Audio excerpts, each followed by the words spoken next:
Hello， 大家好，欢迎收看第199期的亚当球鞋，我是你们的亚当。今天我们一起来聊一聊这一双李宁的幻影4代。本期节目由您的点赞赞助播出。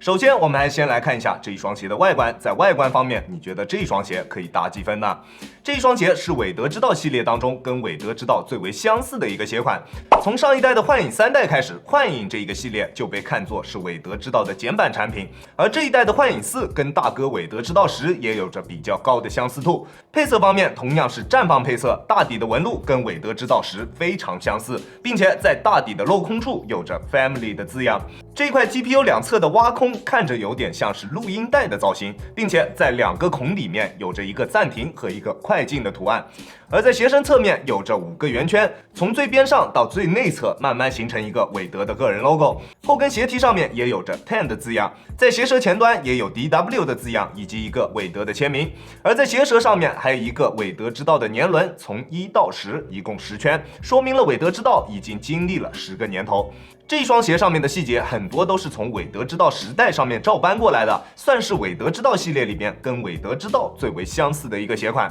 而在实战方面，我们依旧还从大底开始说起，大底的纹路跟韦德之道10以及全程10代的大底路数是一样的，都是这种特别密集的人字纹纹路。在干净的木地板上面有着非常优秀的抓地表现，在急停的时候基本不会出现多余的滑动，但是由于大底橡胶的材质特别容易吸附灰尘，在有灰尘的场地上面实战，它的抓地力会有着非常明显的下滑，需要不断用手去擦拭鞋底才能够拥有够用的抓地力。对于灰尘的敏感度非常高，吸灰真的非常严重。而大底使用的橡胶硬度是比较偏硬的，纹路的深度也还算不错，在耐磨性方面的表现还是非常优秀的，并且300出头的价格用来打外场也绝对不会心疼。而在中底方面，使用了全掌的李宁云框架以及前掌内嵌式的泵，中底的整体厚度是比较适中的，不算厚也不算薄，但是它在场地感以及缓震这2个方面的表现都并不出色。好在反应性方面的表现还是比较不错的。前掌虽然有着泵的加持，但是它在前掌的脚感依旧偏硬，在突破的过程中基本不会有什么泄力的感觉。而后掌的李宁云对于我个人来说显然是不够用的，即使是正常的实战过程中都能明显感觉到它缓震的不足，就更不用说单纯用后跟落地时的感觉了。它的缓震表现比之前我测试过的闪击9代更为糟糕。如果你对于缓震有一定的要求，那这一双鞋就不会是你想要的。并且大家也都知道，李宁云的衰减速度是比较快的，到后面基本上就是一个硬如板砖的水平了。这一双鞋我建议体重在140斤以上，对于缓震有稍微一点点需求的朋友就尽量不要去进行选择了。而在鞋面方面，幻影4代使用的鞋面材质跟上一代的幻影3其实是区别不大的，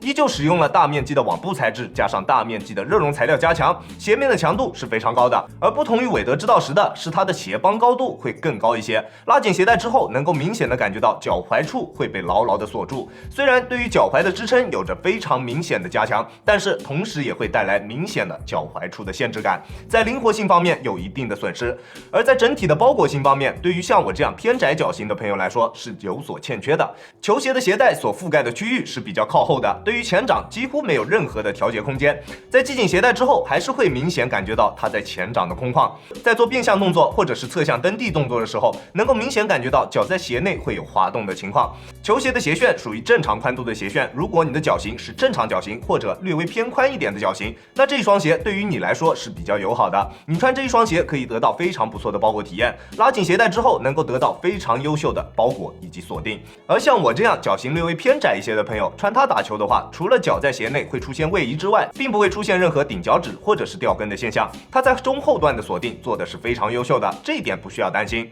但是它的鞋面材质是比较偏硬的，在跑动的过程中，你能明显感觉到它的鞋面在动态的贴合度方面是有所欠缺的。在运动的过程中，总能感觉到鞋面与双脚总会有那么几个地方会有多余的空间出现，在这一方面的体验感并不是特别好。而它在透气性方面的表现是比上一代的幻影3会好很多的，穿它打球不会出现捂脚的情况，这一点大家可以放心。而在支撑性方面的表现是非常优秀的，鞋面的强度足够，并且中底的橡胶也都上扳至了鞋面，在侧向支撑方面的表现非常不错，不管做什么动作，鞋面都可以非常好的兜住你的双脚。中底处大面积的 TPU 键也让球鞋的整体刚性得到了保证，在做变向动作的时候，球鞋的整体姿态还是可以保持的比较不错的。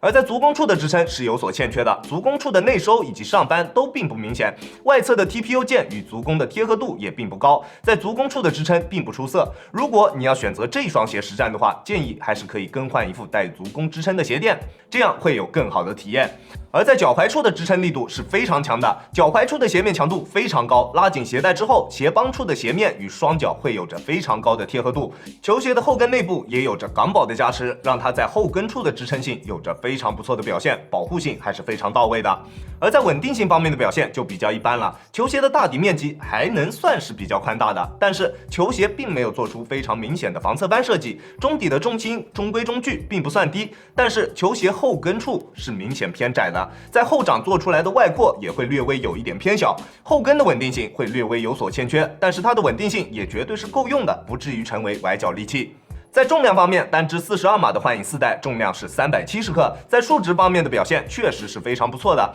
但是球鞋的重量布局比较靠下，穿在脚上的体感重量并不会有它数值上面那么的优秀。但是毕竟数值就在这里摆着，体感重量再糟糕也不会有太差的表现。它的体感重量跟重量分布好一些的400克左右的篮球鞋会比较相近，也是完全没有问题的。这一双鞋亚当球鞋主观评级 C 级，这一双鞋3开的价格加上它不错的耐磨表现，买它用来打外场绝对是没有问题的。但是如果你是冲着它的外观而去购买它，想着它的实战表现会跟韦德之道10差不多，那你就想多了。韦德之道10是非常适合后卫去选择的一款鞋，重心低，场地感优秀，反应性出色。而这双鞋会比较中庸，各方面的表现都比较一般，除了有比较不错的整体刚性以及比较不错的中后段锁定和优秀的耐磨之外，在其他各方面的表现都是比较一般的，甚至是比较糟糕的。但是3开的价格，我觉得这一切都是可以接受的。那如果你想要的是一双对于脚踝有一定支撑、价格实惠、可以用来进行外场实战的篮球鞋，那这双鞋就是一个非常不错的选择。但是如果你对于球鞋有一定的缓震需求，那这一双鞋就不会是你想要的。如果你想要购买这一双鞋的话，在尺码选择方面，我平时耐克穿42.5，李宁穿42，这双鞋我选择的42码是比较合适的，你可以适当参考一下。球鞋鞋楦是正常宽度的鞋楦，建议正常脚型或者是脚型略微偏宽的朋友去进行选择。由于球鞋前掌的调节范围几乎为零，所以窄脚的朋友我就不推荐你们购买这一个鞋款了。OK， 这就是本期视频的全部内容了。再次感谢大家观看本期的亚当球鞋，亚当球鞋一切从实战出发，我是亚当。如果你觉得我的视频可以帮助到你，希望你可以关注我，并且顺手给我点一个赞，这就是对我最大的支持了。好了，那我们下期视频再见吧，大家有空来做 Peace。